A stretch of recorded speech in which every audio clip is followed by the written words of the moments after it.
Ilustrísimas autoridades, señoras y señores, como presidente de Nueva Economía Forum tengo el placer de darles de nuevo la bienvenida al Fórum Europa que organizamos con la colaboración de Red Eléctrica de España, BT y Asisa. Hoy tenemos la satisfacción de recibir como ponente del Fórum Europa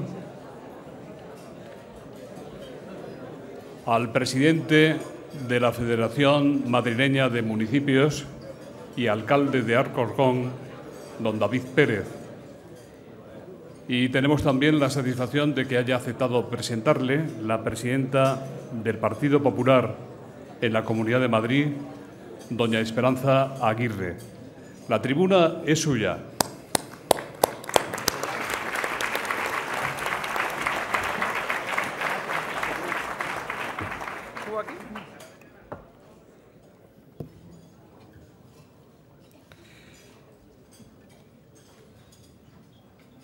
Señor presidente de la Federación Madrileña de Municipios y alcalde de Alcorcón, querido David Pérez, autoridades que han venido esta mañana a escuchar a David Pérez, presidente de la Asamblea, consejeros de la Comunidad de Madrid, señora secretaria de Estado, señor presidente del Consejo Económico y Social, vicealcalde de Madrid, concejalas y concejales de los diferentes ayuntamientos, alcaldes, alcaldesas, senadores, diputados, queridos amigos todos, señoras y señores. Hoy tengo la oportunidad de tomar la palabra en este foro ya muy acreditado para presentar a una de las personalidades jóvenes que a mí me parecen más interesantes y más prometedoras de todo el panorama político, no solo madrileño, sino también español. El alcalde de Alcorcón y presidente de la Federación Madrileña de Municipios, mi amigo David Pérez. Yo creo que es un defecto de algunos presentadores en actos como este que hablen demasiado de sí mismos y poco de la persona que tienen que presentar. Pues con cuidado para no pasarme, me temo que voy a caer un poquito en ese defecto y hablar de cómo conocí a David Pérez y cómo ha sido mi relación con él en estos últimos 10 años. Porque fue justo hace 10 años, el día de Santa Teresa, el 15 de octubre de 2002, cuando cesé como presidenta del Senado, empecé una nueva vida como candidata a la presidencia de la Comunidad de Madrid, porque había sido designada por mi partido para ser la candidata a las elecciones autonómicas que se iban a celebrar en mayo del 2003, y aunque podía no haber dejado la presidencia del Senado, como hicieron muchos otros personas relevantes que fueron nominados para candidatos a otros cargos, a mí sí me pareció que no tenía que mezclar el papel de candidata, que era el de recorrer todos los municipios de la Comunidad de Madrid, todos los distritos de la capital, con el papel institucional de presidenta de la Cámara Alta. Y por eso mi dimisión del Senado me llevó a instalarme en la sede regional del partido, en la calle Génova, en el despacho que generosamente me cedió quien era entonces presidente del partido, Pío García Escudero, y allí empecé a trabajar con las personas que quisieron ayudarme entonces, entre otras Miguel Ángel Villanueva, que fue el jefe de aquella campaña. Y entre esas personas, ahí estaba un jovencísimo David Pérez, que pronto me sorprendió muy agradablemente por dos características que siempre he apreciado mucho. Su total disponibilidad para trabajar sin horario y sin límite, y su facilidad para escribir y para argumentar de manera ágil y brillante sobre cualquier asunto que surgiera. Y además, lo cierto es que la biografía de David se alejaba mucho de la biografía de otros políticos de su generación y, desde luego, mucho de ese estereotipo que la izquierda quiere acuñar de lo que son los políticos del Partido Popular. David viene del barrio de Campamento, donde hizo, que entonces era la primaria, la EGB, en el Colegio Público Hermanos Pinzón, y allí obtuvo muy buenas notas. Luego fue a la Complutense a estudiar periodismo brillantemente en la Facultad de Ciencias de la Información. Y durante sus años de facultad ya empezó a colaborar con cuantas publicaciones aceptaban sus trabajos, los escritos que le enviaba, y se convirtió en un corresponsal incansable de periódicos locales y además entró como becario en el periódico ABC. Él siempre me dice que entonces me entrevistó en un acto del distrito de Latina, cuando yo era tercer teniente alcalde del Ayuntamiento de Madrid y probablemente era concejal de Latina Sigfrido Herraiz, a quien también he visto por aquí. Bueno, seguro que fue así, pero yo no lo recuerdo. Pero bueno.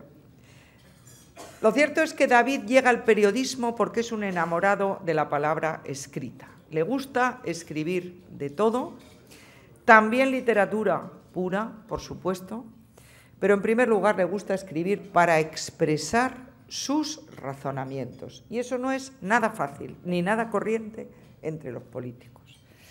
Eso es lo que le llevó de la escritura a la política. Llegó a la política al intentar analizar, razonar y escribir sobre los asuntos y los problemas de la vida cotidiana de los ciudadanos.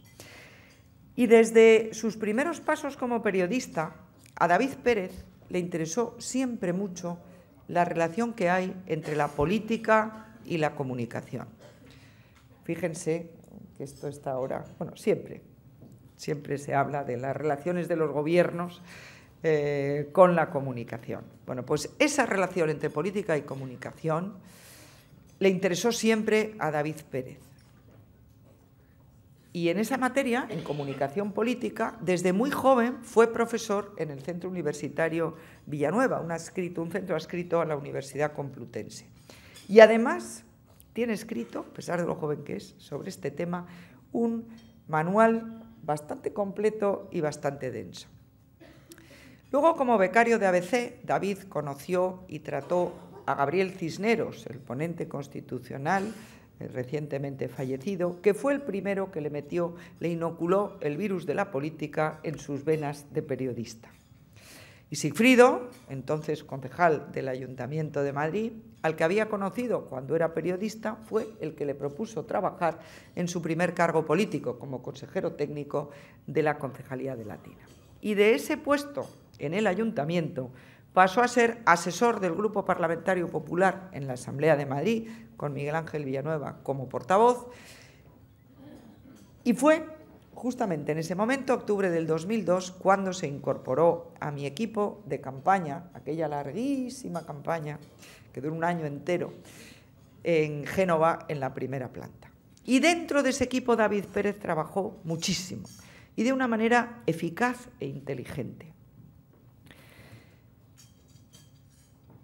Y después de las elecciones, David Pérez salió con un escaño en la Asamblea de Madrid y, lo que es más importante, con el aprecio que se había ganado de todos los que le habíamos visto trabajar y entregarse en aquella larga campaña.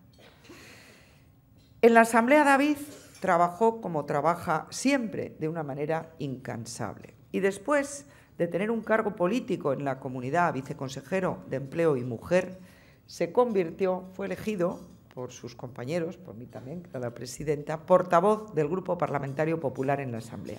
Y ahí se reveló como un portavoz brillante, serio y un parlamentario tenaz, un parlamentario brillantísimo que se convirtió en una pesadilla para nuestros adversarios.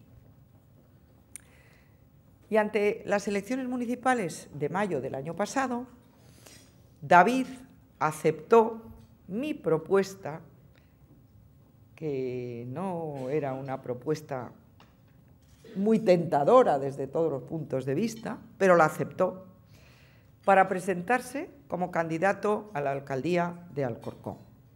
Y se volcó para conocer a fondo los problemas de esa ciudad que el alcalde anterior había dejado arruinada. David, al frente de la candidatura del Partido Popular en Alcorcón, obtuvo un resultado histórico, con más votos y más concejales que ningún partido desde los años 80 había obtenido nunca en Alcorcón.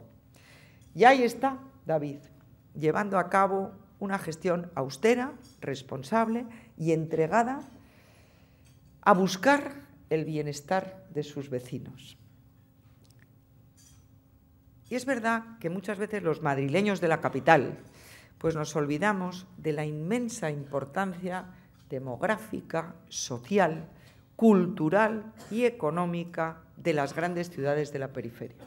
Es verdad que nos olvidamos, pero yo quiero recordar, porque creo que es bueno recordarlo, que Alcorcón tiene más de 170.000 habitantes, que es la 40ª ciudad más poblada de España.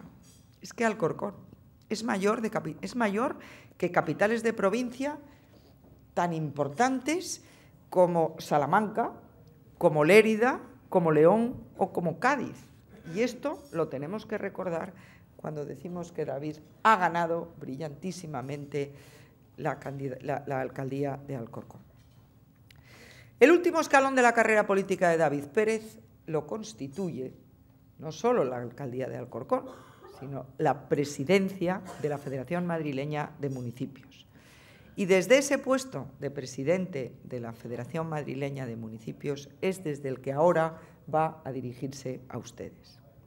Y yo, señoras y señores, espero que, aunque he hablado algo de mí, estas palabras hayan servido para presentar a David Pérez ante ustedes. Solamente me queda señalar algo que considero muy importante, y es que David ha acumulado ya experiencias políticas en todos los campos. En el legislativo, nada menos que como portavoz, en el ejecutivo regional como viceconsejero y en la administración municipal. Y en todos los puestos que ha ocupado ha dejado huella de su compromiso con unos principios y unos valores que son los que nos llevaron a muchos a la política. Y también ha dejado huella de su capacidad de trabajo y de su sentido de la responsabilidad. Y sin embargo, David, por su vocación inicial de periodista, estudioso y escritor, no es el prototipo del político que no sabe hacer otra cosa. Y eso a mí también me parece un mérito y un valor que hay que tener en cuenta. Muchísimas gracias por su atención y con ustedes el alcalde de Alcorcón.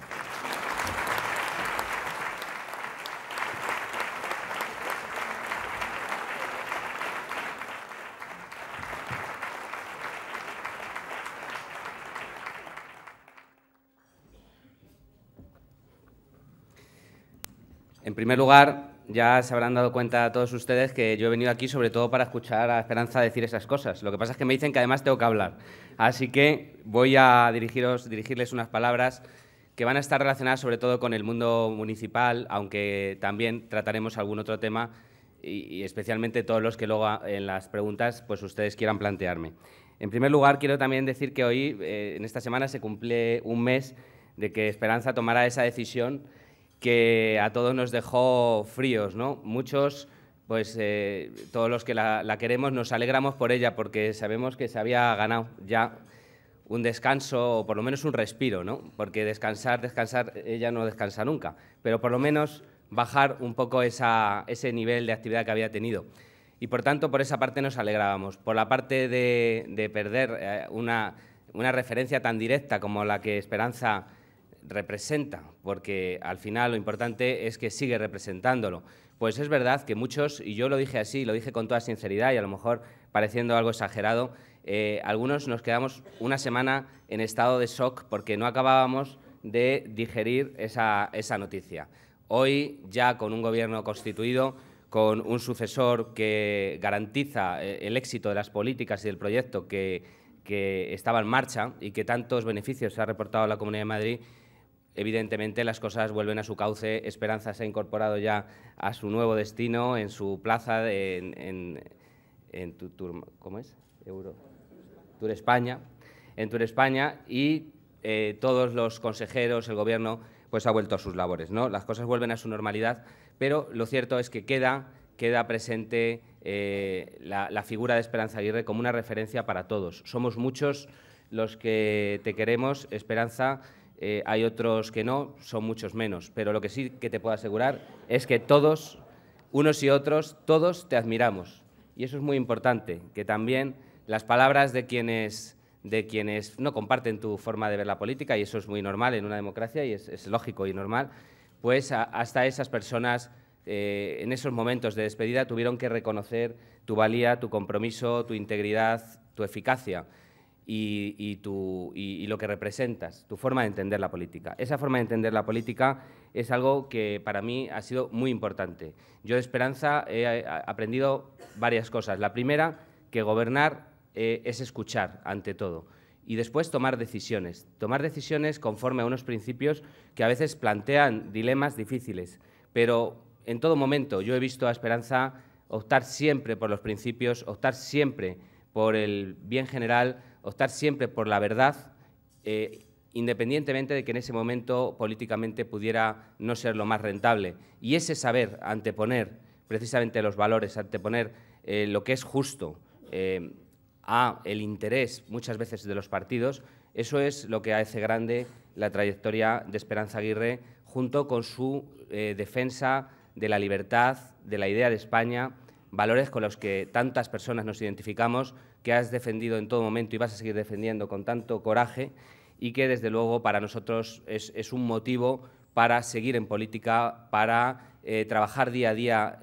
allá donde los ciudadanos nos pongan, imitando ese modelo de compromiso, ese modelo de integridad, ese modelo de otorgar el máximo valor a la palabra dada, ese modelo de considerar el dinero público como sagrado.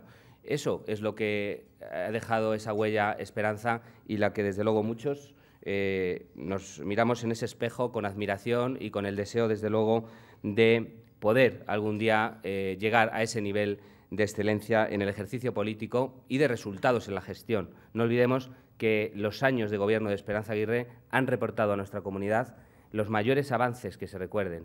Verdaderamente, no solo las infraestructuras de todo tipo, sanitarias, educativas, de transporte, que se hayan podido construir, las políticas que se han puesto en marcha, las políticas de estímulo de la economía, de reducción de impuestos, de atracción de inversiones, que en este momento ya estamos en Madrid atrayendo el 80% de toda la inversión que viene a España. Y eso no es gratuito, eso es porque se han hecho las cosas bien, porque se han creado unas condiciones, porque se han puesto en marcha las políticas adecuadas. Ese legado es un legado que los ciudadanos en los municipios y ya desde una óptica más local vemos en forma de realidades de progreso concretas, no ese progreso que a veces son solo palabras, no, el progreso de saber que tienes un hospital a 10 minutos en vez de tenerlo a 1 hora, con todo lo que ello implica de vidas que se salvan y de atención que se mejora. El progreso que significa tener un metro en la puerta de tu casa casi, en todos los barrios, en todos los pueblos donde no había prácticamente, ha llegado el metro y eso significa que la gente ha mejorado su calidad de vida. Todos esos progresos reales, esas escuelas bilingües, todos esos programas de apoyo a la familia, todo eso es el legado del que, Esperanza, cuando estés en tu nuevo destino, sentada, con probablemente menos presión, con menos agobio, con menos gente llamándote, como muchos te llamamos siempre para pedirte cosas o para preguntarte o para pedirte consejo, pues verdaderamente ahí es cuando tienes que sentarte, pensar y estar muy orgullosa de lo que has hecho en la Comunidad de Madrid. Desde luego, todos nosotros estamos orgullosos de ese trabajo. Muchísimas gracias. Y quiero, desde luego, saludar a todos los presentes, saludar también a los embajadores y representantes diplomáticos, presidente de la Asamblea de Madrid, delegada del Gobierno, secretarios de Estado, consejeros de la Comunidad de Madrid, diputados del Congreso y el Senado, eurodiputados y diputados autonómicos, rectores y presidentes de universidades, directores generales, vicealcalde de Madrid, concejales. Y aquí permitidme una especial mención a los concejales del Ayuntamiento de Alcorcón y al equipo del Ayuntamiento de Alcorcón, que día a día acometen la proeza de cumplir con los servicios que tenemos que desempeñar en situaciones muy difíciles, pero con muchísima ilusión, con muchísimo trabajo y con muchísima imaginación también a veces, pero desde luego con muchísima entrega, y por eso también una mención muy especial a ellos. A todas las autoridades, secretarios generales de la Federación de Municipios, tanto de la nacional como la madrileña, también el presidente de la CEIM, representantes empresariales, medios de comunicación, patrocinadores y, muy especialmente, quiero hacer otra mención a los diputados autonómicos. Yo, durante esos años que Esperanza ha mencionado, que tuve el honor de ser portavoz y también, desde luego, diputado que sigo siendo, pues he tenido verdaderamente la impresión de formar parte de una segunda familia, y eso que normalmente cuando se dice parece un tópico, en mi caso, después de 10 años compartiendo el día a día con ellos, viendo su compromiso diario de desplegarse por todo el territorio para allá donde hubiera un problema poder buscar una solución, para allá donde hubiera una propuesta poder traerla y convertirla en una realidad legislativa, pues desde luego a todos esos diputados yo os digo que os considero una segunda familia y que os tengo admiración, cariño, gratitud y aprecio, que en este caso también desde luego personalizo en la figura de su portavoz, y que desde luego todos vosotros hacéis una grandísima labor en un momento además en el que los políticos estamos cuestionados. Es importante que se conozca la labor que se realiza muchas veces por parte de los legisladores, por parte de los diputados. Los diputados hacen una labor ingente y no hay derecho, a veces cuando se ve que se les presenta como si fuera, no sé, una especie de gente que se aprovecha del sistema, ¿no? Es al contrario. Los diputados, lo que yo he visto, los diputados que yo he visto trabajar en la Asamblea de Madrid, especialmente también por los encargos que Esperanza Aguirre le hacía a estos diputados, donde siempre les ha instado a estar a pie de calle, donde les ha instado a siempre escuchar y siempre intentar buscar una solución donde hubiera un problema y no buscar el halago, sino buscar la crítica, porque la crítica es lo que nos hace mejorar. Esos diputados de la Asamblea de Madrid, del mismo modo que los concejales que están aquí presentes, son personas que están a pie de calle, están hablando con todo el mundo, son personas que no se esconden del ciudadano, están en contacto permanente con el ciudadano. Por eso, lo que hagan bien o lo que hagan mal es inmediatamente valorado por esos ciudadanos. Esas personas merecen un reconocimiento que yo, desde luego, quería también hacer hoy. Y quiero agradecer al Fórum Europa la oportunidad que me da de hacer estas reflexiones ante un público tan cualificado, con tantas personas importantes y tantos amigos a los que agradezco muchísimo que hoy hayan madrugado para venir aquí a escucharnos. Quiero decir que mi experiencia como alcalde no ha estado desde el primer momento exenta de dificultades. Verdaderamente el aterrizaje mío y de otros alcaldes pues fue muy duro. Yo pertenezco a una generación de alcaldes que en estas últimas elecciones nos hicimos con las responsabilidades en determinados municipios que habían estado gobernados por otro partido, por el Partido Socialista, y de alguna forma pusimos fin a eso que se había llamado el cinturón rojo, y que, bueno, pues era una serie de municipios del sur de la comunidad, como todos ustedes saben, que tradicionalmente estaban en manos del Partido Socialista. Eso empezó a terminar con la victoria de Esteban Parro en Móstoles, cuyo ejemplo para muchos de nosotros también es una guía a seguir, y a partir de ahí empezaron otros pueblos a seguir esa posibilidad de un cambio de gobierno. Y ahí, en estas últimas elecciones, pues alcaldes como el de Leganés, que está aquí presente, la alcaldesa de Pinto, la alcaldesa de Aranjuez, el alcalde de Getafe y tantos otros, y yo mismo en Alcorcón, pues conseguimos esas plazas. A partir de ese momento empezamos a analizar lo que había y a poner orden. La verdad es que no voy a aburrirles con los detalles. Sí puedo decir que la labor ha sido ingente, pero que un año y medio después empezamos a ver la luz. Las cuentas han empezado a pasar del déficit ya al equilibrio, los gastos se han podido meter en razón y las políticas empiezan ya a desarrollarse con dificultad. En mi caso, tenemos una deuda de 600 millones de euros que hay que ir pagando y, de hecho, yo ahora mismo en el presupuesto tengo que destinar el 25% del presupuesto a pagar facturas anteriores.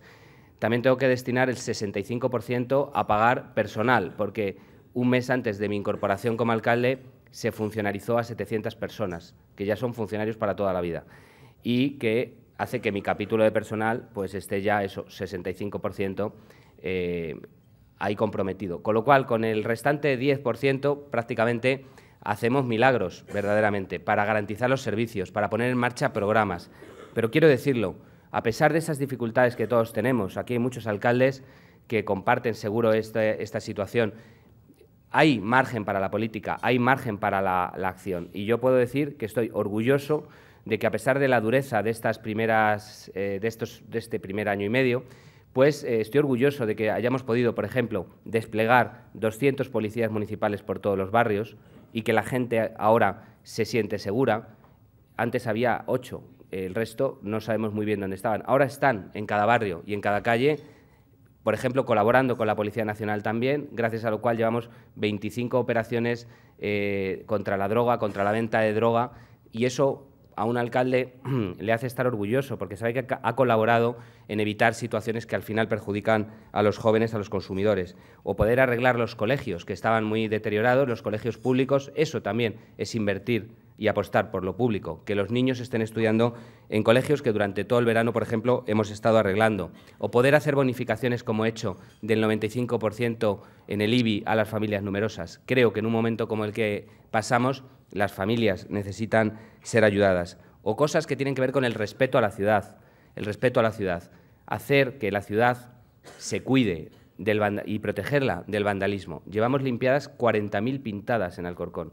Algunas se vuelven a producir, se vuelven a borrar y se volverán a borrar hasta que desaparezcan, porque no queremos que, por ejemplo, nuestros escolares se acostumbren a ver, al entrar en su colegio, como estaban cuando yo llegué, todos los colegios absolutamente pintados. Creemos que esa no es la idea de respeto a la ciudad, y si queremos inculcar esa idea hay que empezar por lo más cercano y por lo más visible. Y también, por supuesto, la posibilidad de luchar en coordinación con el Gobierno por traer inversiones a mi ciudad que permitan la creación de empleo para mis vecinos. Tenemos 14.000 parados que necesitan una esperanza y necesitan una oportunidad, y estamos luchando por conseguirla. Al mismo tiempo, tengo también la suerte, como presidente de la Federación, de tener la oportunidad de defender los intereses de los ayuntamientos en las instancias donde sea necesario, apoyar, sobre todo, a los ayuntamientos pequeños, que muchas veces no tienen los dispositivos, los recursos suficientes para hacer su labor, y también poner en marcha proyectos como uno que acabamos de poner y que entra muy en la línea de lo que ahora se está fomentando mucho, que es la colaboración entre las administraciones, que es un banco de recursos municipales, donde los ayuntamientos depositamos recursos de todo tipo, desde una aplicación informática hasta un informe estadístico, hasta un estudio jurídico, hasta una buena práctica que se considere que puede servir a otros ayuntamientos, que lo usan, que lo comparten. Eso es lo que puede hacer también una federación, aparte, por supuesto, de defender, como digo, los derechos y los intereses del mundo local. El mundo local siempre ha sido objeto de debate, pero nunca como ahora. Nunca el debate sobre el mundo local había estado tan abierto como ahora, donde están en revisión aspectos fundamentales como la representación, como la financiación, como la organización, y ese proceso de máxima redefinición que vivimos ahora en el mundo local, bajo mi punto de vista, ofrece una gran oportunidad de hacer una reforma en profundidad de la administración local que sea duradera, que sea útil para los vecinos, que resuelva los problemas que todos hemos encontrado a lo largo de estos años y que modernice el funcionamiento de la administración, fomente la colaboración con otras administraciones y, en definitiva, mejore la eficacia que tenemos que tener a la hora de servir al ciudadano. Es una gran ocasión para mejorar. Y ya adelanto que creo que esta ocasión para mejorar debe plantearse en pie de igualdad de todas las administraciones, algo fundamental si queremos que el mundo local asista a este proceso no como alguien que es objeto de unas modificaciones, sino como protagonista activo. En ese sentido, debo decir que la Federación de Municipios y la Federación de Madrid estamos en permanente comunicación con el Gobierno para aportar nuestras propuestas, para hacer nuestros comentarios, y aquí está también Antonio Beteta, que está trabajando en estas reformas, igual que otros compañeros del Gobierno central, pues son receptivos a esas propuestas. Los factores que han influido en este debate, en que este debate esté tan activo, son desde la situación general de cuestionamiento de las instituciones que vivimos y que está obligando a repensar algunas formas de funcionar, hasta la emergencia económica de la crisis, que ha hecho que cosas que probablemente nos deberíamos haber planteado por responsabilidad, ahora mismo nos tengamos que plantear por necesidad, porque ya no hay manera de pagar servicios que deseamos prestar y que deseamos prestar en las mejores condiciones. Debo decir que verdaderamente hubo administraciones, y aquí está Esperanza Aguirre, que así lo acredita, que años antes de que ni siquiera se reconociera que había crisis, ya estaba aplicando medidas de reducción de organismos, de reducción del gasto, de equilibrio presupuestario. Y ya en los presupuestos de 2008 había previsiones muy serias de lo que era evidente que todos luego íbamos a padecer, como era esa merma en los ingresos y esa necesidad de hacer estos ajustes. Debo decir que en aquel momento esas primeras medidas no fueron entendidas, es más, fueron criticadas. Después fueron por todas seguidas. Pero hay que recordarlo, la Comunidad de Madrid, ayuntamientos madrileños como Móstoles, que también por el año 2008 ya están introduciendo estas necesidades de ajustes, pues desde luego se adelantaron a lo que luego tuvo que venir. Y tercer factor que está influyendo en este debate, las reformas legislativas en ciernes. Es evidente que es necesario y que en este momento está en el debate esa necesidad de reforma local, que tiene que atender a tres cosas muy sencillas. La racionalización de la estructura. Yo creo que tienen que ser los ayuntamientos lo más ágiles, lo más económicos, lo más transparentes, lo menos burocratizados, lo menos intervencionistas posibles. También la clarificación de competencias, bajo esa idea de una administración, una competencia, y la eficiencia de recursos con algo tan sencillo, pero a veces tan difícil, de que nadie gaste más de lo que ingresa. Ante este debate abierto, yo creo que hay dos extremos que tenemos que evitar.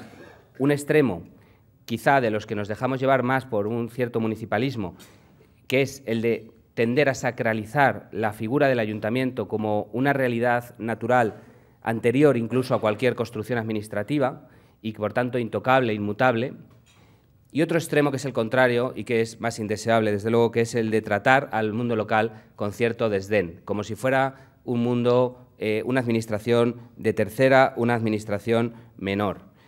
Yo creo que entre ambos términos no hay ni que sobrevalorar, ni minusvalorar la Administración, pero sí dejar muy claro que somos una Administración fundamental, imprescindible en la arquitectura del Estado y que eso lo demostramos cada día en cada pueblo y en cada ciudad. Estas dos visiones deben sustituirse, en mi opinión, por una valoración justa, objetiva de lo que somos y de lo que representamos. No olvidemos que solamente los ayuntamientos de la Comunidad de Madrid estamos gestionando 9.000 millones al año. Eso significa que tenemos un presupuesto entre todos parecido al que tienen muchas de las grandes comunidades autónomas. Y ese importante presupuesto es también una obligación de responsabilidad, porque significa que hay muchos fondos públicos en nuestras manos y queremos, y todos los alcaldes que están aquí presentes, tenemos la obsesión de que esos recursos se empleen de la forma correcta y que cada euro llegue donde tenga que llegar y se emplee con la máxima eficiencia. Creo que el Gobierno de la Nación y el Gobierno de la Comunidad de Madrid se han situado en este debate en una posición de enorme respeto hacia el mundo local. No en vano, tanto nuestra presidenta como nuestro presidente nacional, como el presidente de la Comunidad de Madrid, como tantos de las personas que están tomando decisiones en este momento sobre el mundo local en todos los niveles de la Administración, proceden del mundo local. Proceden del mundo local, conocen el mundo local y verdaderamente quieren apoyar al mundo local. Por eso estamos satisfechos los ayuntamientos, sabiendo que estamos siendo respetados, que estamos siendo tratados de igual a igual. Y eso es muy importante para una administración que muchas veces es la ventanilla única de todas las demás administraciones. Ese tópico que yo siempre intento evitar, pero que hoy voy también a decir, de que los ayuntamientos somos la administración más cercana, se pone de manifiesto también en que verdaderamente muchas veces los vecinos es la administración con la que se relacionan directamente. Con las otras se relacionan a veces mediante otras gestiones, y no quiero decir que es que no tengan también labores de proximidad y muchas facetas que también les permiten estar en contacto. Pero el ayuntamiento muchas veces es lo que el ciudadano entiende que es la administración, es donde se dirige. A nosotros se nos dirigen diariamente para pedir todo tipo de cosas o para preguntar todo tipo de cosas que son de otras administraciones. No pasa nada, intentamos orientar a cada uno donde tiene que ir o intentamos facilitar esa cuestión. Pero la gente, el ciudadano, y tenemos que tenerlo claro, no distingue muy bien qué competencia, qué función desempeñamos cada administración. Prueba de ese compromiso que decía que tiene tanto el Gobierno de la Nación como el Gobierno de la Comunidad con los ayuntamientos, voy a poner dos ejemplos que son muestras. Uno, desde luego, por parte del Gobierno estatal, esa voluntad de atender nuestras reclamaciones, nuestras peticiones, y el hecho de que en los presupuestos actuales los ayuntamientos seamos la única administración que ha visto aumentadas sus transferencias hasta en un 7%. En el ámbito autonómico, debo agradecer que, desde luego, del mismo modo que Esperanza Aguirre lo hizo, cuando estaba todavía como presidenta de la comunidad, el nuevo presidente, Ignacio González, nada más ser elegido, se quiso reunir con los alcaldes, quiso escuchar nuestros problemas y se comprometió firmemente con ellos y con buscar soluciones. Y verdaderamente ese gesto de respeto, que ha sido valorado por todos los alcaldes, demuestra ese interés por ese mundo local que, a nuestro modo de ver, es muy importante. Pero junto a eso están luego otros hechos, no solo los gestos, los hechos. Más de 11.000 millones de euros invertidos en los ayuntamientos durante todo este último mandato acreditan verdaderamente ese fuerte compromiso de impulso mediante programas como el Prisma, mediante programas como la BESCAM, que sin ellos los ayuntamientos no podríamos funcionar, y no siempre se ha agradecido ni se ha reconocido. Yo en mi municipio tengo más de 100 policías que paga la Comunidad de Madrid, sin tener ninguna obligación de hacerlo, porque no es su competencia, pero la Comunidad de Madrid no quiso desentenderse de la seguridad de los madrileños en un momento en el que, además, pues, desde otras instancias no se daba la respuesta necesaria a esa necesidad de seguridad. Y eso, por ejemplo, en un programa que para nosotros, para los ayuntamientos, es fundamental. Para mí, desde luego, lo es. Y como ese, tantos otros de inversiones en infraestructuras educativas, sanitarias y de todo tipo. Los ayuntamientos, por eso, nos sentimos tratados en este momento de igual a igual, en pie de igualdad. Y queremos que ese sentimiento que tenemos, y que además lo tenemos bastante firme, se transforme en hechos concretos. Y aquí va el primer llamamiento que quiero realizar y que quisiera destacar sobre cualquier otro. Creo que es necesario, absolutamente, abordar de manera urgente la reforma de la Administración local que clarifique de una vez por todas la organización municipal y nuestra financiación. En este momento esto ya es inaplazable y, por tanto, aunque sé que desde luego en el Gobierno de la Nación se está trabajando intensamente en ello, sí quiero dejar dicho aquí hoy, por lo que veo cada día, por lo que me trasladan todos los alcaldes, por el análisis que yo mismo hago, creo que en este momento ya es inaplazable, es absolutamente urgente. Tras 8 años, además, sin cumplirse los compromisos en materia de financiación, la situación económica que pasamos los ayuntamientos, la indefinición competencial que tenemos y los problemas que ya he mencionado al principio hacen que la situación sea insostenible sin una reforma que clarifique absolutamente qué tenemos que hacer. Y a partir de ahí nosotros seremos los primeros en responder, en que se nos exija, porque estamos dispuestos a cumplir como siempre hacemos. Eso sí, contando desde luego con la debida financiación y no como en este momento, y eso no es responsabilidad de nadie más que de nosotros, de los propios ayuntamientos, que hemos ido asumiendo muchas veces muchos servicios, muchas funciones sin la correspondiente financiación. Eso, por supuesto, que está cambiando y que tiene que terminar. Es necesario que esté previamente esté introducido por esa modificación a la que estoy haciendo en este momento mención. Debo decir que hoy en día aquí hay ayuntamientos, aquí hay más de 40 alcaldes y muchísimos concejales. Conozco los casos de muchos de ellos. Aquí hay ayuntamientos muy grandes, está desde los representantes de la capital hasta ayuntamientos muy pequeños de menos de 100 habitantes. Puedo decir que, lógicamente, tienen problemas muy dispares, pero pensando en todos esos ayuntamientos pequeños, verdaderamente debo decir que es una hazaña y una proeza lo que cada día hacen de cumplir con las obligaciones que tienen, con los recursos que tienen, con las estrecheces que tienen, con las deudas que les acechan y con la falta de financiación que sufren. Una vez que se clarifique esas competencias, por supuesto, necesitamos esa financiación. Nosotros creemos que ofrecemos servicios esenciales, participación política, acción vertebradora de nuestro país y, además, estamos haciendo nuestros deberes. Por eso creo que las entidades locales no debemos, por ejemplo, seguir recibiendo competencias que no estén financiadas al 100%, para evitar que esos déficits luego se vayan acumulando, porque nosotros, los ayuntamientos, ni tenemos ni podemos tener vocación de entidad financiera para otras administraciones públicas. Por eso, toda competencia que se reciba tiene que venir con el 100% de su financiación absolutamente garantizada. Los alcaldes tenemos fama de pedir muchas cosas. Yo quiero decir que en los últimos tiempos pedimos 2 cosas muy sencillas: seguridad y claridad. Seguridad en las competencias, en el reparto competencial, que esté claro qué tenemos que hacer. Esa es la claridad. Y seguridad en la financiación, en tener la financiación justa, transparente y suficiente que nos permita atender nuestras obligaciones como deseamos. Y aquí añado otro mensaje. El Gobierno de España en este momento está cometiendo reformas complejas, reformas necesarias, reformas que no siempre son comprendidas, pero que desde luego quienes conocemos la situación y todos los que están aquí conocen que la situación es muy difícil, no queda más remedio que adoptarlas. Muchas de esas medidas afectan al mundo local. Yo quiero decir al Gobierno de España que desde luego no van a encontrar mejor aliado que la Administración local a la hora de que todas esas reformas que nos afecten se materialicen de una forma que sea positiva, que sea adecuada para nuestras administraciones. Por tanto, que nadie le quepa la menor duda. Los ayuntamientos sabremos estar a la altura. Reafirmamos nuestro compromiso con los objetivos de lucha contra el déficit y del equilibrio presupuestario. Y aquí quiero también decir que los ayuntamientos estamos alineados y comprometidos ya con esos objetivos. Estamos equilibrando presupuestos, estamos reduciendo gastos, estamos saneando cuentas, estamos bajando impuestos, estamos conteniendo cualquier crecimiento de una administración de la que antes se producía de una forma generalizada, con todo tipo de organismos, con todo tipo de plantillas. Eso ha terminado y verdaderamente los ayuntamientos estamos respondiendo, a mi modo de ver, de una forma ejemplar.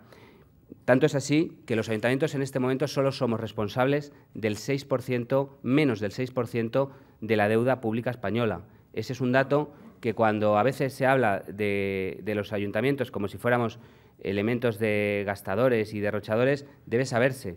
Solo el 6% de la deuda pública es responsabilidad de los ayuntamientos. Nosotros creemos que tenemos mucho que ofrecer, tenemos una capacidad vertebradora de España en un momento donde es más necesario que nunca, y eso también lo tiene que saber el Gobierno de la Nación.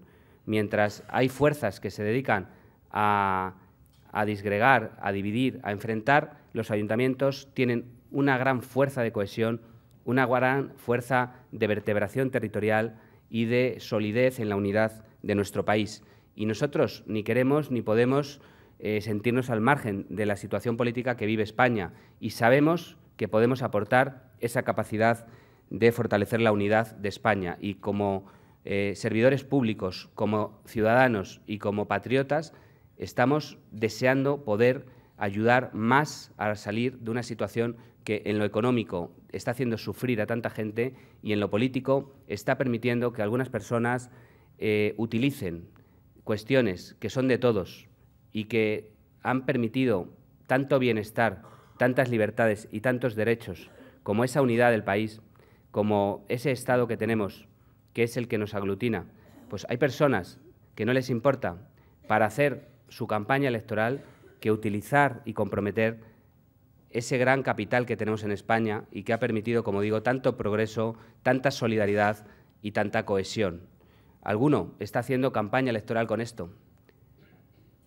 Yo creo que va a ser la campaña electoral más cara de la historia. Ojalá lo hubieran pagado con dinero en vez de con valores tan importantes como los que están en la Constitución, como los que nos unen y como los que nos han permitido hasta ahora y nos van a seguir permitiendo ser el gran país que somos. Somos también, como decía, administraciones que creen en la colaboración y, por tanto, compartimos ese deseo de colaborar entre otras administraciones. Y quiero terminar haciendo una referencia a los alcaldes. Los alcaldes no solo somos meros gestores, somos políticos y, como tal, no estamos ajenos a ese descrédito de la clase política.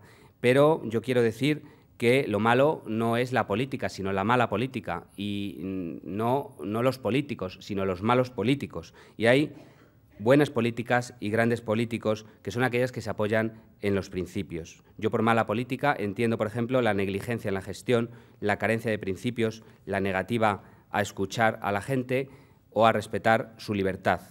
Sin principios, la política se convierte en un mero ejercicio de marketing y sin política con mayúsculas, el Gobierno se reduce a una mera gestión de recursos. Ninguno de los que estamos aquí estamos ni para uno, ni para lo uno, ni para lo otro. Estamos para gobernar, para establecer prioridades, siempre con la persona como centro de todas las decisiones. Quiero decir, además, cuando se critica a los políticos, yo asumiré la crítica que me corresponda, pero sí quiero romper una lanza por esos alcaldes, por ejemplo. Más de la mitad de nuestros alcaldes de esta comunidad ni siquiera cobra, trabaja sin horas por ayudar a sus vecinos, y esa gente creo que merece un respeto. Y creo, sinceramente, que es necesario en este momento reivindicar la política, reivindicar la libertad. Todas las decisiones que yo he visto en mi experiencia política y que han resultado equivocadas y que han resultado dañinas, tenían en su origen una tentación intervencionista, una tentación de negar la libertad de la gente, una desconfianza en la sociedad y un deseo de entrometerse desde el Estado, desde las administraciones, en la realidad de las familias, de las personas. Eso también en el mundo local podemos contribuir a luchar contra ello.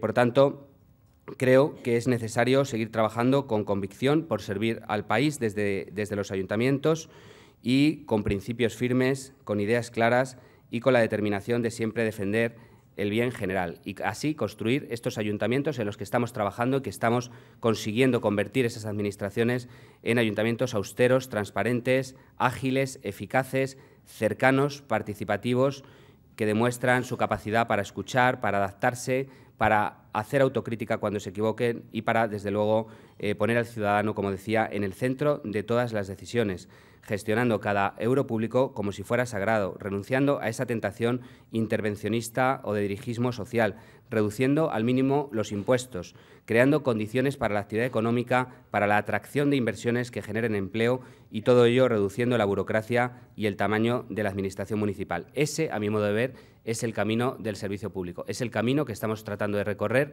con ese único objetivo: servir de la mejor manera al ciudadano desde esos principios en los que creemos y servir a España en el fortalecimiento que necesita en un momento donde algunos la están cuestionando de una manera irresponsable. Muchísimas gracias.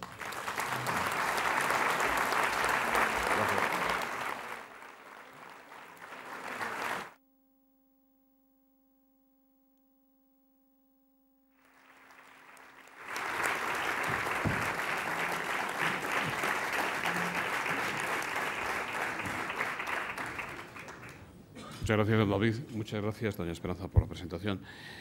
Pues empezamos con las preguntas. Hay muchas, como cabía esperar. Jorge Rivera, de Es Radio, dice: ayer Tomás Gómez llamó ladrones a los abuelos de los diputados del Partido Popular. Usted también es diputado.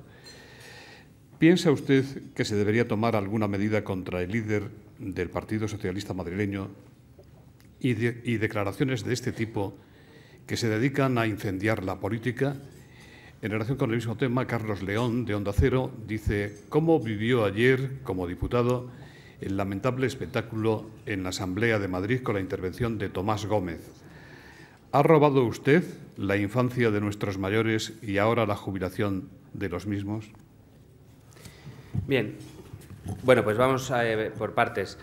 Yo creo que Tomás Gómez ayer se descalificó de una forma definitiva. O sea, yo creo que ayer verdaderamente se pasó una raya que jamás había pasado. Ya sabemos que este señor, cuando tiene problemas, sale con una pata de banco de este tipo. También debo decir que aquí hay socialistas a los que yo tengo en esta sala, hay socialistas a los que tengo respeto, que jamás hubieran dicho algo como lo que dijo ayer Tomás Gómez. Me consta, porque hablé con algunos diputados socialistas ayer, que estaban avergonzados, sus compañeros. Y creo además que hay una relación, aunque no lo parezca, y eso es una cosa que pensaba viniendo para acá, entre lo que ayer Tomás Gómez hizo y lo que se está haciendo, por ejemplo, en Cataluña por parte de algunos. Porque es lo mismo, es el mismo recurso. Cuando tu gestión es mala, cuando tu situación es mala, entonces sacas el espantajo del independentismo o el espantajo del guerrocivilismo y con eso tapas tu fracaso, tapas tu situación. Mi reflexión, y contesto a la segunda, ¿cómo lo viví con vergüenza, no con indignación. Ese señor, yo hace tiempo que no le reconozco la capacidad de ofender, no se la reconozco. Muchos de mis compañeros están muy ofendidos, yo no negaré que él también lo estaba, pero desde luego no estaba dispuesto a exteriorizarlo, porque ante todo lo que yo pensé desde el primer momento es: qué desesperado tiene que estar para venir aquí a hacer este numerito. Eso es lo que yo pensé. Y yo diría una cosa, señor Tomás Gómez. Yo pensaba ayer también en mis 4 abuelos. Mis 4 abuelos, un abuelo ferroviario, emigrante de Extremadura. El otro, un comerciante que vendía sus lámparas que él mismo fabricaba antes de que hubiera lo de los chinos y eso, se fabricaban las lámparas. Pues mi abuelo las fabricaba. Las fabricaba en un taller de bronce que tenía, pequeñito, y fabricaba las lámparas y las vendía. Un señor trabajador, honrado, igual que mi otro abuelo, un hombre sencillo, ferroviario, que toda su vida estuvo trabajando y no tenía nada, no tenían nada ni aspiraban a tener nada, más que la satisfacción de haber sacado adelante una familia. Mis dos abuelas, amas de casa, una de Andalucía, de Alanís de la Sierra, y la otra del Villar, de Cuenca, personas humildes, sencillas, trabajadoras. El señor Tomás Gómez no tiene ni un 5% de dignidad como para poder mirar a los ojos a ninguno de mis 4 abuelos. Eso es lo único que le puedo decir.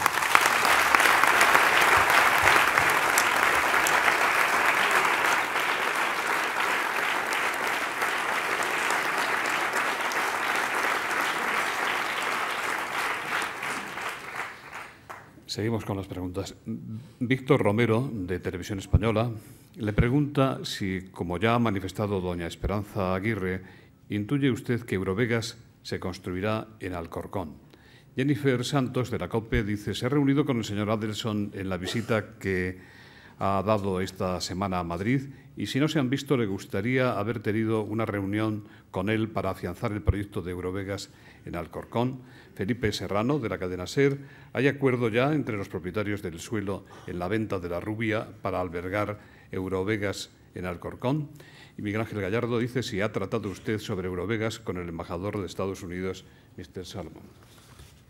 Bien, yo creo que el proyecto, en este momento, después de la última reunión que se produjo en Madrid, las últimas reuniones que se produjeron en Madrid, está absolutamente afianzado. Esa es mi opinión y así lo he expresado. Yo creo que se ha dado un impulso definitivo a un proyecto que yo concibo como la madre de todos los yacimientos de empleos. Verdaderamente, la capacidad de empleo que va a generar para todos los municipios que lo necesitamos es tan poderosa que ninguna administración responsable, desde luego, puede desdeñar una oportunidad tan grande de crecimiento económico, de impulso del turismo, de impulso del empleo. Por tanto, yo creo que afianzado está el proyecto desde hace bastante tiempo. Debo decir que la labor de Esperanza Aguirre en atraer la inversión que se estaba peleando media Europa y conseguir que viniera primero a España, gracias también a la labor que ha realizado el Gobierno de la Nación, pero desde luego conseguir que viniera a Madrid, eso ha sido un trabajo de Esperanza Aguirre, de su equipo, del propio Ignacio González, que ahora continúa, porque lo que tenía que quedar también claro es que el hecho de que hubiera habido un cambio en la presidencia no significaba que hubiera ningún cambio de planes con respecto a este proyecto. Al contrario, todo sigue adelante.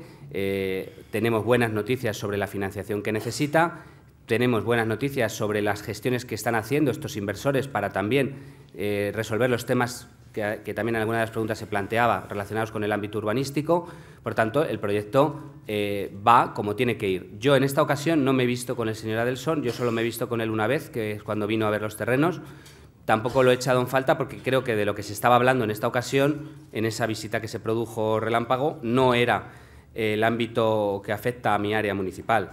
Eso tendremos oportunidad de hablarlo seguramente en el futuro próximo y ya pudimos comentar la disponibilidad de ese terreno en esa visita que menciono. Por tanto, en este momento yo creo que todo va muy bien, yo creo que eso va a ser un gran proyecto para España, para Madrid y, desde luego, ojalá que para Alcorcón.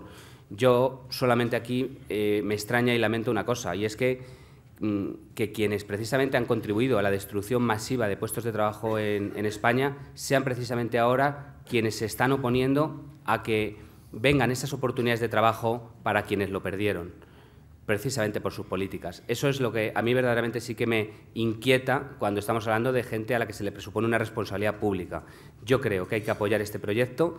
Es un proyecto muy valioso, es probablemente la mayor inversión que se va a producir en Europa en décadas, y que venga a Madrid sería, desde luego, es ya una realidad que es una gran noticia y un gran logro del Gobierno de la Comunidad de Madrid. Si además viene Alcorcón, creo que va a ser en mi modesta opinión, Alcorcón reúne todas las condiciones que necesita ese proyecto. Tiene una ubicación estratégica, tiene unos terrenos idóneos, tenemos las mejores comunicaciones, tenemos verdaderamente un equipo de gobierno municipal estable, con una determinación a trabajar por la actividad económica y la creación de empleo. Y lo más importante, que eso es la principal ventaja que tenemos cualquiera de las ciudades que estamos aspirando. y es que vamos en el barco de la Comunidad de Madrid, que es la que garantiza y la que genera la confianza necesaria para que alguien se haya fijado en nosotros para hacer esa inversión tan importante. ¿Cree usted que son falsos todos los rumores que señalaban que el presidente Rajoy estaba en contra de las reformas legales para favorecer la decisión de Adelson? También le preguntan si cree usted que la decisión de Eurovegas a favor de la Comunidad de Madrid y en contra de Cataluña han cabreado a Artur Mas y esto ha influido todavía más en sus planes independentistas. Vamos a ver, yo creo que él tiene un proyecto que se inventó al día siguiente de no ir allí esto, que también parece ser que es un gran proyecto de centros de ocio y demás, o sea que, bueno, él tiene ya ese proyecto, con lo cual no debería enfadarse. Yo creo que sí debería enfadarse por tener los resultados de gestión que tiene, por tener, desde luego, la nefasta situación en la que entre unos y otros han dejado a Cataluña, verdaderamente. Es que los últimos gobernantes han casi enterrado a Cataluña, una comunidad que era pujante, con la que antes te batías en duelo por eso, por ejemplo, por atraer inversiones, ¿no? Y cómo poco a poco, por dedicarse a otras cuestiones que no tienen que ver con el servicio y el beneficio de los ciudadanos, sino a cuestiones identitarias y de desafíos absurdos, han conseguido verdaderamente hundir a esa comunidad. Es que es una gran irresponsabilidad política la que han tenido estos señores. Y si ahora lo quieren tapar con estas soflamas independentistas, bueno, es algo que tiene un recorrido bastante corto. Esto yo lo concibo como un acto electoral puramente, lo que están haciendo. Este desafío es un acto de carácter electoral, es la campaña que le han diseñado a este señor. Y eso es lo grave, que haya la irresponsabilidad de jugar con cosas tan importantes. Y luego, pues hombre, yo creo que si desde luego Eurovegas hubiera ido a Cataluña, estoy seguro de que también hubiera sido un éxito. Pero ha venido a Madrid y yo como madrileño me alegro enormemente. Me voy a alegrar mucho más si finalmente viene Alcorcón. Pero porque además creo que lo necesita todo el sur. Es que, como os decía, hay 14.000 parados en Alcorcón, pero si esto genera, unos dicen 250.000, otros dicen que ninguno. Hombre, yo creo que pongamos que genera 150.000.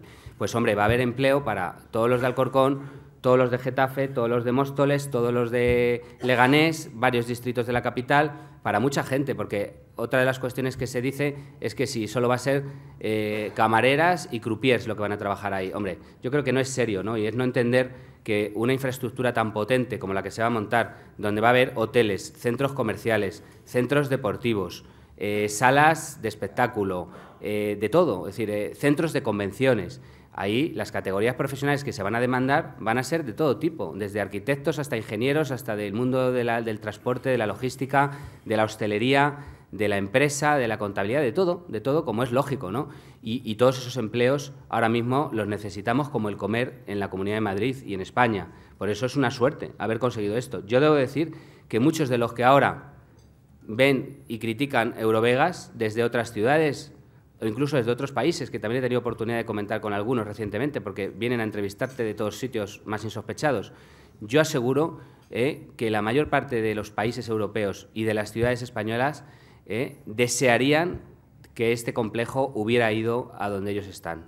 Lo desearían fervientemente, porque a poco que analices te das cuenta de su importancia, del impacto que va a tener sobre la economía. Mire lo que le pregunta Cándido Torres.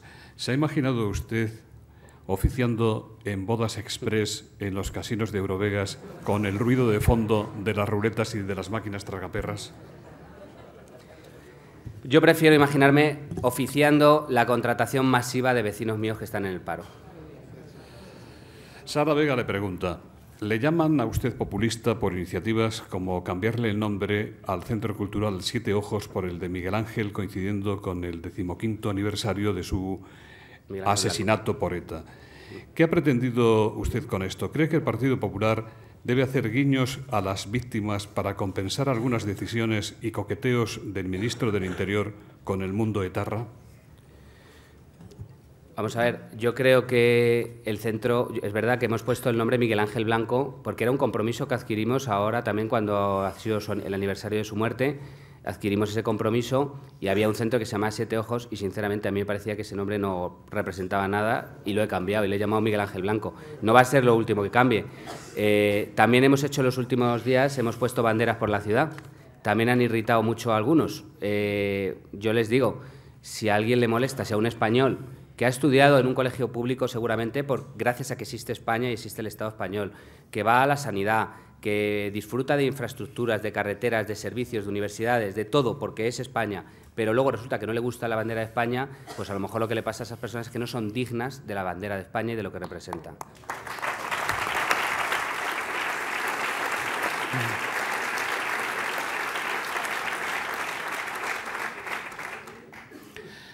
Carmina Velasco le pregunta, ¿la creación del Consejo de Familia o del Defensor de la Familia en Alcorcón será algo más que una ocurrencia?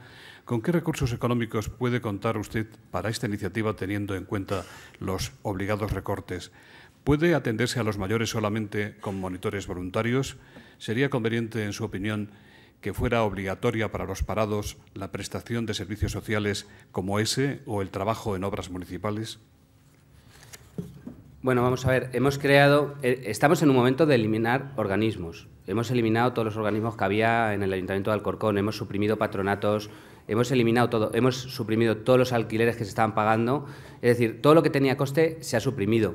Ese defensor no va a tener coste, es una persona independiente que no cobra por ello y que realiza funciones de apoyo a las familias, a la infancia y sobre todo a los mayores, que es fundamentalmente por lo que se ha pensado. Este defensor sustituye a otro defensor que sí costaba mucho dinero, que había antes, que se llamaba el defensor del ciudadano. Yo creo que el defensor del ciudadano, para eso estamos los que hemos sido elegidos para defenderles. Pero lo que sí necesitamos es alguien que de forma especializada esté permanentemente pendiente de los recursos de los centros de mayores, de las necesidades que tengan las familias, y por eso se ha creado este dispositivo. No es el único. Ahora hemos creado muchos alcaldes. Aquí está el de Majadahonda, que es uno de los municipios que lo está también liderando, una red de municipios por la familia, y estamos compartiendo también nuestras políticas, estamos compartiendo todo tipo de recursos y estamos llegando a compromisos que aplicamos en nuestros municipios, por ejemplo, de ese tipo, de introducir bonificaciones para las familias numerosas, de hacer todo tipo de apoyos que son necesarios en este momento. Creemos que son cosas que merecen la pena, sobre todo porque han estado muy abandonados, es decir, nadie se ocupaba de las familias. Era algo que, y voy a decir una cosa, yo he sido criticado en el Pleno por introducir bonificaciones para las familias numerosas. El día que fui criticado anuncié que el año siguiente las iba a aumentar y así ha sido. Ya han sido aumentadas este año y van a seguir siendo aumentadas. Las familias cumplen un papel fundamental, es una institución que ha estado durante mucho tiempo muy olvidada y muy despreciada y que algunos consideraban como algo anticuado. Y yo quiero decir que no hay nada más moderno, ni más solidario, ni que represente mejor el progreso que la familia y que a lo mejor los que son anticuados son los que la cuestionan.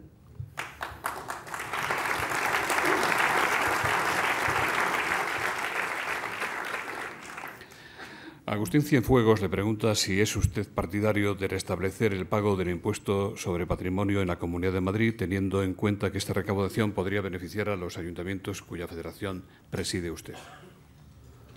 Yo, como norma general, soy partidario de no introducir impuestos, de eliminar todos los que se pueda y de bajar todas las tasas que sea necesario. En todo caso, las tasas tienen por lo menos una finalidad más ajustada, son más justas en el sentido de que están vinculadas a un servicio que se está utilizando por esas personas, ¿no?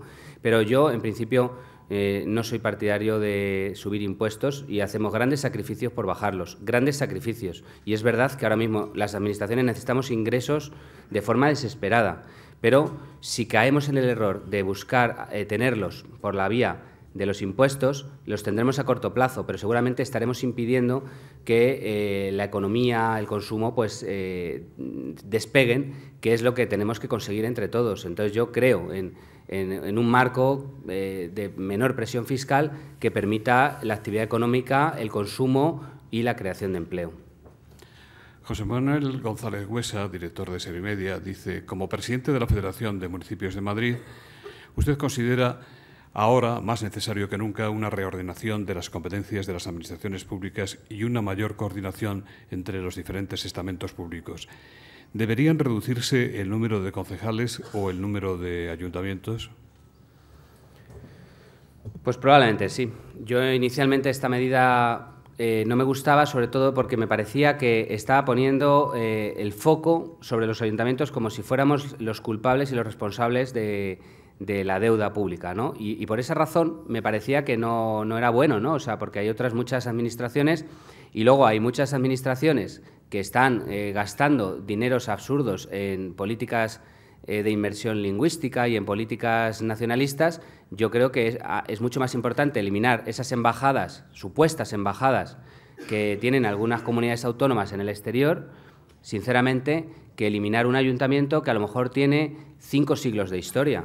Entonces, a mí lo que sí que me parece es que los ayuntamientos merecemos un respeto. Ya he dicho que hay que evitar esa sacralización y, por tanto, si hay que hacer modificaciones, que se hagan. Pero no me gusta que administraciones que acaban de nacer vengan a decirnos a ayuntamientos que son centenarios que se tienen que evaporar. Eso es algo que yo creo que forma parte de una forma de entender la relación con los ayuntamientos que es la contraria que queremos que exista. Otra cosa es que nosotros, desde nuestra propia autorresponsabilidad, analicemos eso y se vea que hay ayuntamientos que ellos mismos desean juntarse con otro para prestar determinados servicios, pero yo creo que hay muchísimo recorrido todavía en el compartir servicios. Tenemos aquí los alcaldes de San Sebastián y Alcobendas que han decidido compartir la grúa y con ello tener un gran ahorro. Pues como eso hay muchísimos otros ejemplos. Nosotros estamos firmando convenios constantemente con ayuntamientos vecinos para ahorrar costes en cosas que se compran o en cosas que se necesitan y que se pueden compartir.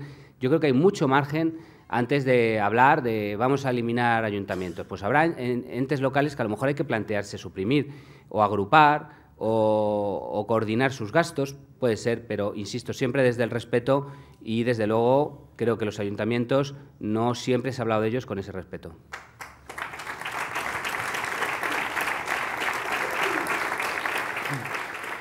Precisamente el alcalde de Alcobendas, don Ignacio García de Vinuesa, dice: la deuda del Ayuntamiento de Alcorcón que usted ha heredado supera los 610 millones de euros, más de 2.600 por cada vecino.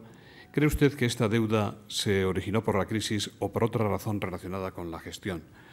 Constantino de la Vega le pregunta si estudia usted la refinanciación de la deuda heredada y el pago a proveedores.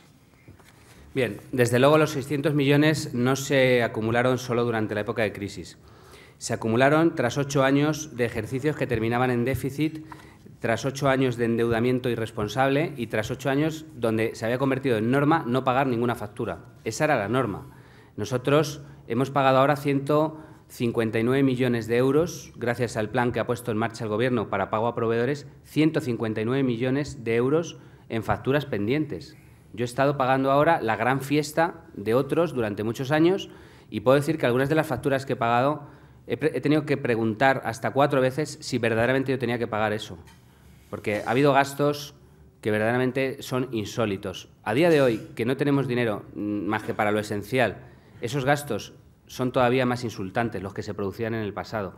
Muchos de esos gastos verdaderamente ha habido que pagarlos porque, claro, la empresa los ha prestado y la factura hay que pagarla, ¿no?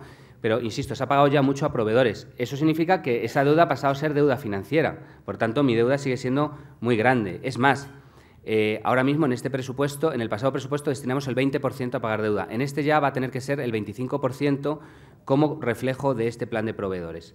Con lo cual, se va achicando más la capacidad de liquidez que tenemos. Pero creemos que nuestra obligación es pagar las deudas, porque esas deudas que no se pagaban llevaron al cierre de empresas de Alcorcón. Esas empresas despidieron a sus trabajadores en Alcorcón y, por tanto, un ayuntamiento yo creo que puede hacer mucho por crear condiciones para el empleo, pero lo que bajo ningún punto de vista se puede convertir es en un agente activo de destrucción de empleo.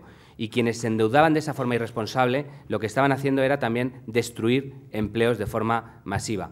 Ahora, efectivamente, estamos, no es que estemos estudiando fórmulas de refinanciación, estamos al habla también con el propio Ministerio para buscar fórmulas que nos permitan respirar, porque todo el mundo entiende que un ayuntamiento tiene que prestar unos servicios y lo que no puede ocurrir es que yo esté dedicado y entregado solamente a pagar las deudas de los anteriores, porque recuerdo que yo también tengo un programa electoral que cumplir y yo creo que tengo la misma legitimidad o más de unos señores que no solo se gastaron su presupuesto, sino también el mío y el de varias generaciones.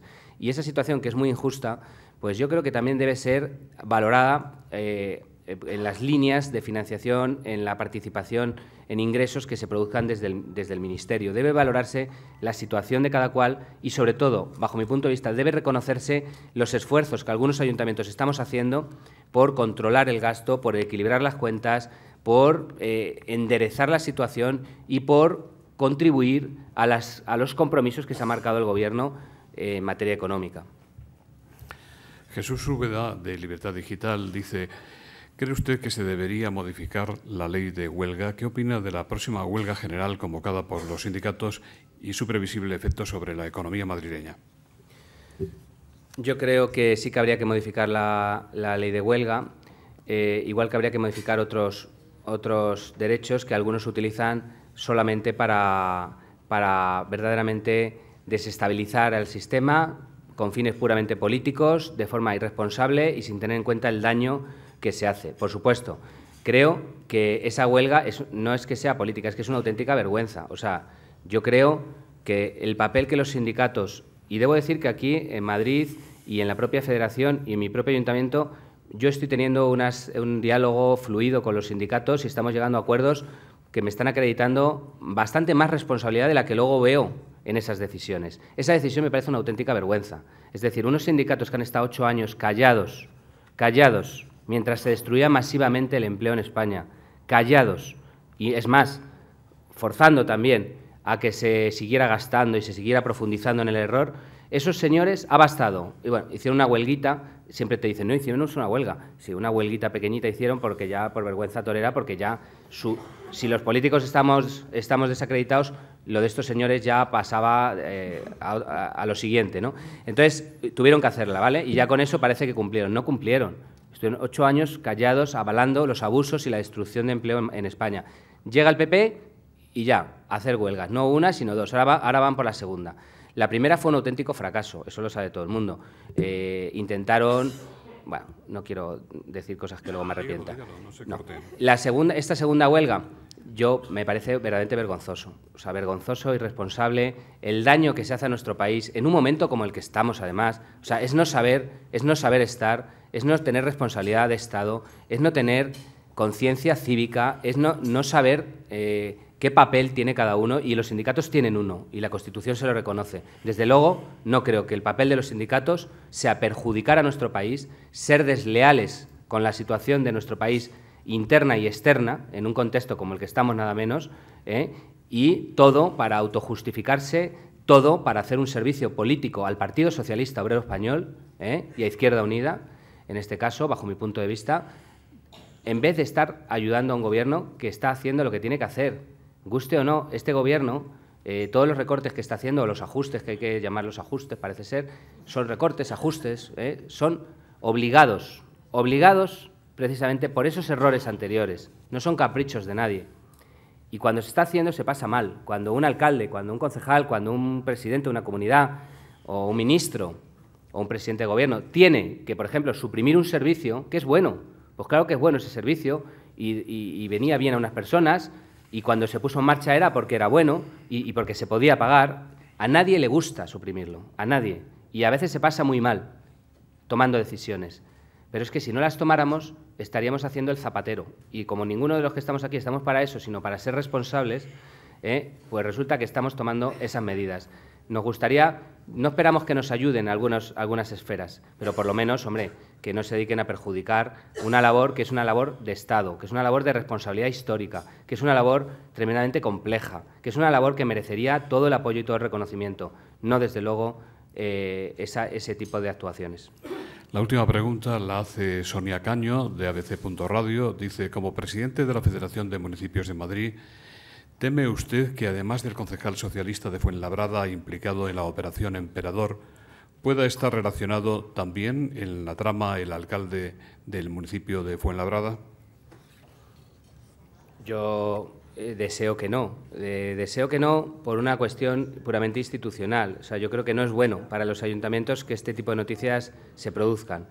Yo, lo poco que conozco al señor Robles, no creo, desde luego, que pueda ser así, no lo creo. Verdaderamente Otra cosa es que si él como alcalde debería plantearse, habiendo tenido dentro todo eso, si a lo mejor se debería plantear él tomar alguna decisión. Ahora, sobre su implicación, ni tengo ningún indicio, y de verdad lo digo con toda franqueza, espero no tenerlo. Además, es una persona que también representa al mundo municipal dentro de la propia Federación de Municipios y dentro de la Federación de Municipios Española. Y es una persona que yo no creo en absoluto eso, sinceramente. Y ojalá que no sea así. Ojalá que ese tipo de prácticas pues dejen de contaminar la imagen del municipio, porque el municipio, el ayuntamiento, el mundo local es un mundo de servicio, es un mundo de mucho sacrificio, es un mundo de política con mayúsculas, de democracia directa, es un mundo valioso y es un mundo que, desde luego, no merece ser contaminado por ese tipo de conductas. Pero ¿no piensa usted que por responsabilidad política, si se demuestra la implicación del concejal, el alcalde debería dimitir? Eso ya va en la ética de cada cual.